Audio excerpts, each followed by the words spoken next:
Hello everyone, welcome back to our channel Mayyi creations. ఈ రోజు content ఏంటంటే ఈ వీడియోలో నాటుకోళ్లు పెంచితే లాభమా నష్టమా, ఎన్ని రోజుల పిల్ల తెచ్చిండు, ఎక్కడ తెచ్చిండు, దాన ఖర్చు ఎంత, షెడ్ ఖర్చు ఎంత, వ్యాక్సిన్ ఖర్చు ఎంత తెలియాలంటే ఈ వీడియో స్కిప్ చేయకుండా లాస్ట్ వరకు చూడండి. మీకు ఇన్ఫర్మేటివ్ గా అనిపిస్తే సబ్స్క్రైబ్ చేసుకోండి, లైక్ చేయండి, షేర్ చేయండి. మీకు ఏమైనా డౌట్ ఉంటే కామెంట్ చేయండి.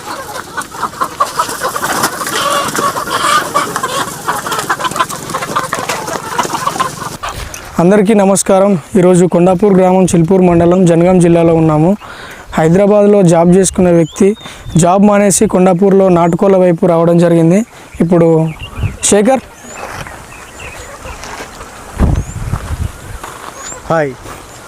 అనే వ్యక్తి హైదరాబాద్లో జాబ్ మానేసి కొండాపూర్లో నాటుకోళ్ల షెడ్ పెట్టడం జరిగింది. సో మీకు ఫస్ట్ ఆఫ్ ఆల్ మీకు జాబు ఎందుకు మానేయడం జరిగింది? ఇప్పుడు జాబ్లో అంటే ఎప్పటికి మనం ఒక చేతి కింద చేయాల్సిందే హైదరాబాద్లో. ఇక నాకు జాబ్లో అంత నచ్చలేదు. నాకు సండే ఒకటే లీవ్ దొరికింది, నచ్చింది. ఇక ప్రస్తుతానికి ఇప్పుడు ఊరికి వచ్చి నాటుకోళ్ల ఫామ్ చూసిన, కొంతమంది పెట్టిరు చూసిన. నేను కూడా కొంచెం ట్రై చేద్దామని చెప్పి నేను కూడా ట్రై చేసిన. ఇప్పుడు ఎన్ని రోజుల కింద స్టార్ట్ చేసినావు ఇది? ఒక 4 నెలల కింద స్టార్ట్ చేసిన. అంటే అంతకుముందు నీకు ఎలాంటి అనుభవం లేదు? అనుభవం లేదు. ఓకే. ఈ ఇందులో ఉన్న నాటుకోళ్ల జాతి పేరేంది? సోనాలి. దాదాపు ఎన్ని కోట్లతో స్టార్ట్ చేసినావు? 250 కోళ్ళతో స్టార్ట్ చేసిన. 250.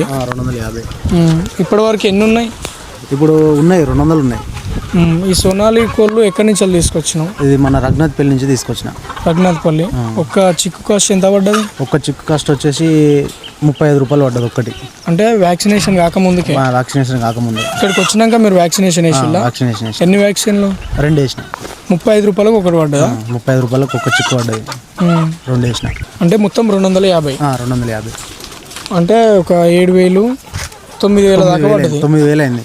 నాకు ఫస్ట్ టైం కాబట్టి అనుభవం ఏం లేదు. వ్యాక్సినేషన్కి ఎంత ఖర్చు వచ్చింది? వ్యాక్సినేషన్కి ఒక 500 వచ్చింది అంతే. 500 వచ్చిందా?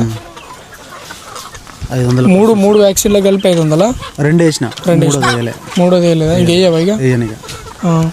దాదాపు 9,500. దాన బస్తాలకు ఎంత ఖర్చు వచ్చింది? దాన బస్తా వచ్చేసి ఒకటి 1,150 నుంచి 1,800. ఫీడ్ ఏమి ఇస్తున్నావు వీటికి? ఫీడ్ భవానీ ఫీడ్ ఇస్తున్నా. భవానీ ఫీడ్ ఎక్కడ దొరుకుతుంది? జనగాంలో దొరుకుతుంది. భవానీ ఫీడ్ దొడ్డు రకం. ఓకే. ఇప్పుడు మన అవి నెల దాకా ఒక ఫీడ్ ఉంటుంది, నెల దాటినాక ఇంకో ఫీడ్ ఉంటుంది. నువ్వు ఎన్ని రోజుల పిల్లని తీసుకొచ్చినావు? వన్ డే చిక్సేనా? వన్ డే చిక్స్ 250 తీసుకొస్తే మోర్టాలిటీ ఎట్లున్నది? అంటే ఎన్ని వరకు చనిపోయినాయి? నాకు అనుభవం లేదు కాబట్టి చిన్నగా ఉన్నప్పుడు నేను చక్కగా పట్టించుకోలే కాబట్టి ఒక 50 పిల్లల దాకా చనిపోయినాయి. 50 పోయినాయా? దాదాపు ఒక 200 అయితే ఉన్నాయి. 200 ఉన్నాయి. నేను పట్టించుకోలేదు కాబట్టి చనిపోయినాయి. కాకపోతే నేను మంచిగా చూసుకుంటే అవి బాగుంటుండే. ఇప్పటివరకు అయితే ఒక 4 నెలలు అవుతుందా? 4 నెలలు అవుతుంది. సరే చూద్దాం.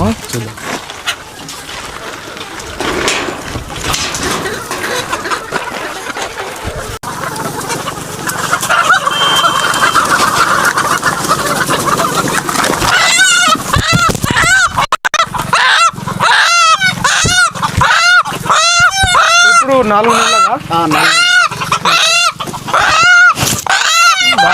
కిలో కూడా చక్కగా కిలో కూడా కరెక్ట్ ఉంటుంది. ఏమైనా రోగం లాంటిది వచ్చిందా? ఏం లేదు. రోగాలు ఇట్లా ఏం రాలేదు. అంటే రీసెంట్గా ఒక మే మంత్లో చాలా మంది కోళ్ళు చనిపోయినాయి ఊర్లో, మన ఊర్లో చనిపోయినాయి. ఇంటికాడ ఉన్నాయి చనిపోయినాయి. వీటికి ఏం కాలే. ఇప్పుడు దీన్ని రిటైల్గా అమ్ముతావా లేకపోతే హోల్సేల్గా అమ్ముతావా? ఇక్కడ కోళ్ళు పెరిగిన తర్వాత కొన్ని రిటైల్గా అమ్ముతా, కొన్ని హోల్సేల్గా అమ్ముతా. కేజీ ఎట్లా అమ్ముతారు? ఇప్పుడు ప్రస్తుతానికి కేజీ 300 అంటారు బయట. ఇవా? అంతకు మించిగా నేను తెలుసుకోలే, ఎక్కువ అడిగిన అంతే. నార్మల్గా నాటుకోడి 400 నుంచి 500 మధ్యలో ఉన్నది ప్యూర్ నాటుకోడి. ఇది 300కి అయితే నీకు నష్టం జరుగుతుంది కదా? నష్టం జరుగుతుంది కానీ ఇప్పుడు నాతో 1-2 లేవు కదా. 4 నెలల్లో ఇప్పటి వరకు ఎంత ఫీడ్ ఖర్చు ఎంత వచ్చింది? ఇప్పుడు దాదాపు ఒక 9 బస్తాల దాకా వచ్చింది. 9 బస్తాలా? ఇట్లా ఒక బస్తా కాస్ట్ ఎట్లుంటుంది? ఒక బస్తా 1,500 నుంచి 1,800 ఉంటుంది. 1,500 నుంచి 1,800 అంటే అప్రాక్సిమేట్లీ అవో 15,000 దాకా అయినాయి. 15,000 దాకా అయినాయి.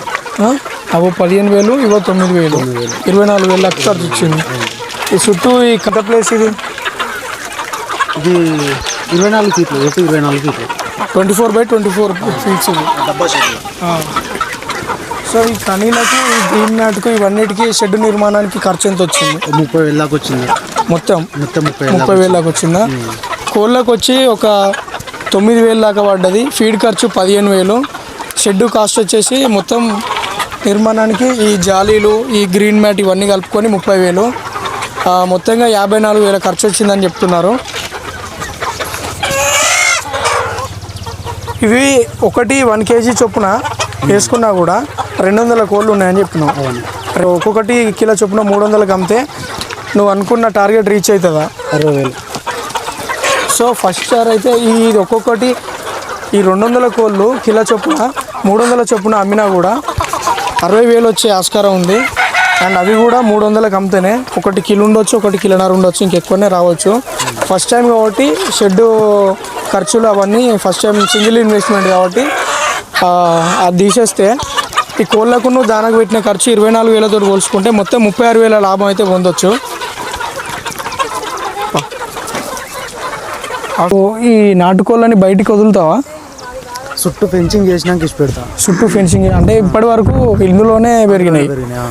ఓకే, ఇప్పటి వరకు అయితే షెడ్లోనే ఉండి ఫీడ్ ఇచ్చిందని చెప్తున్నారు.